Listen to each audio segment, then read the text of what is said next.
Bom dia, família! Bom dia, Cássia! Bom dia! Sejam todos bem-vindos ao nosso canal. Aproveite e já se inscreva se ainda não é inscrito. Curta esse vídeo e assista a nossa playlist também de leitura da Bíblia. Vamos ler a Bíblia com a gente? Hoje no livro de Atos, capítulo 17. Vamos lá, minha filha? Paulo e Silas passaram pelas cidades de Anfípolis e Apolônia e chegaram a Tessalônica, onde havia uma sinagoga. Conforme seu costume, Paulo foi lá e nos 3 sábados seguintes falou sobre as escrituras sagradas com as pessoas que estavam ali na sinagoga. Paulo lhe explicava e provava que o Messias precisava sofrer e que depois de morrer tinha de ressuscitar. Ele dizia: "Este Jesus que estou anunciando a vocês é o Messias." Paulo e Silas conseguiram convencer disso algumas daquelas pessoas as quais se juntaram a ele. Um grande número de não-judeus convertidos ao judaísmo e muitas senhoras da alta sociedade também se juntaram ao grupo. Mas os judeus ficaram com inveja. Eles foram buscar alguns homens maus entre os malandros das ruas e formaram um grupo de desordeiros. Estes fizeram muita confusão na cidade e atacaram a casa de Jasão, procurando Paulo e Silas a fim de os levar para o meio do povo. Mas como não os encontraram, levaram à força Jasão e alguns outros irmãos até a presença das autoridades da cidade, gritando: "Aqueles homens têm provocado desordens em todos os lugares. Agora chegaram até a nossa cidade e Jasão os hospedou na casa dele. Eles estão desobedecendo as leis do imperador romano, dizendo que existe outro rei chamado Jesus." Tanto a multidão como as autoridades ficaram agitadas quando ouviram essas palavras.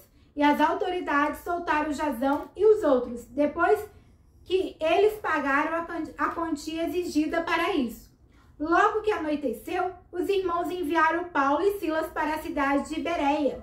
Quando chegaram lá, eles foram à sinagoga. As pessoas dali eram mais bem educadas do que as de Tessalônica e os ouviam a mensagem com muito interesse.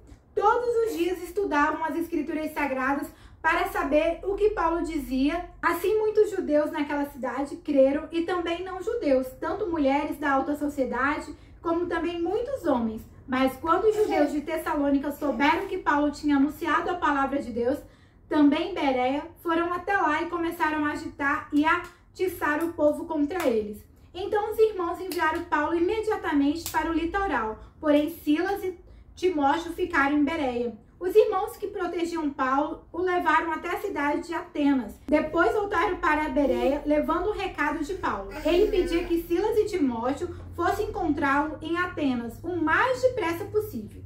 Enquanto estava esperando Silas e Timóteo em Atenas, Paulo ficou revoltado ao ver a cidade tão cheia de ídolos.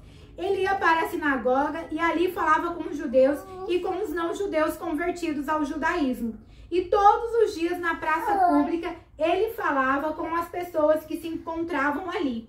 Alguns professores epicureus e alguns estoicos discutiam com ele e perguntavam: "O que é que esse ignorante está querendo dizer?" Outros comentavam: "Parece que ele está falando de deuses estrangeiros." Diziam isso porque Paulo estava anunciando Jesus e a ressurreição. Então eles o levaram a uma reunião da Câmara Municipal e disseram: "Gostaríamos de saber que novo ensinamento é esse que você está trazendo para nós, pois você diz algumas coisas que nos parecem esquisitas e nós gostaríamos de saber o que elas querem dizer. É que todos os moradores de Atenas e os estrangeiros que viviam ali gostavam de passar o tempo contando e ouvindo as últimas novidades." Então Paulo ficou de pé diante deles na reunião da Câmara Municipal e disse: "Atenienses, vejo que em todas as coisas vocês são muito religiosos. De fato, quando eu estava andando pela cidade e olhava os lugares onde vocês adoram os seus deuses, encontrei um altar em que está escrito: ao Deus desconhecido. Pois esse Deus que vocês adoram sem conhecer é justamente aquele que eu estou anunciando a vocês. Deus que fez o mundo e tudo que nele existe. É o Senhor do céu e da terra e não mora em templos feitos por seres humanos.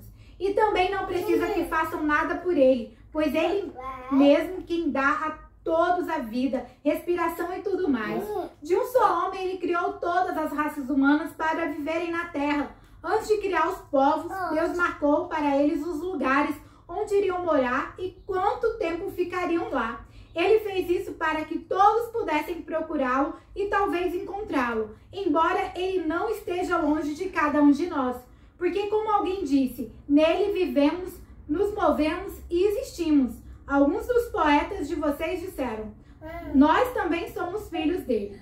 E já somos filhos dele, e não devemos pensar que Deus é parecido com um ídolo de ouro, de prata ou de pedra, feito pela arte e habilidade das pessoas. No passado, Deus não levou em conta essa ignorância, mas agora Ele manda que todas as pessoas, em todos os lugares, se arrependam dos seus pecados, pois Ele marcou o dia em que vai julgar o mundo com justiça por meio de um homem que escolheu. E deu prova disso a todos quando ressuscitou esse homem. Quando ouviram Paulo falar a respeito de ressurreição, alguns zombaram dele, mas outros disseram, em outra ocasião, queremos ouvir você falar sobre esse assunto. Então Paulo foi embora dali, mas algumas pessoas creram e se juntaram a ele. Entre essas pessoas estavam Dionísio, que era membro da Câmara Municipal, uma mulher chamada Dâmaris e mais outras pessoas. Filha amada, filha amada? Amém! Amém!